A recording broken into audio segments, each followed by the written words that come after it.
wala naman masama maging mayaman kung galing yan sa maayos na paraan. Kung pinaghirapan yan, kung pinaghirapan mo o pinaghirapan ng pamilya mo yan, wala naman masama.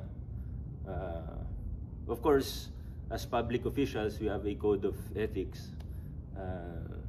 Ostentatious display of wealth is also not good regardless of the source. Pero siguro yung mga nakita talaga natin na connected sa contractor, sila naman nag-post nun online, di ba? So, bigyan natin sila ng atensyon kung gusto nila. Dati ang usong mga kwento, from rags to riches. Ngayon daw ang uso ng kwento, from rubs to riches. Medyo nakakalungkot.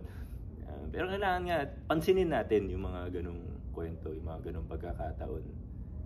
Gawin natin siyang hindi normal at gawin natin siyang hindi nakaka-inspire.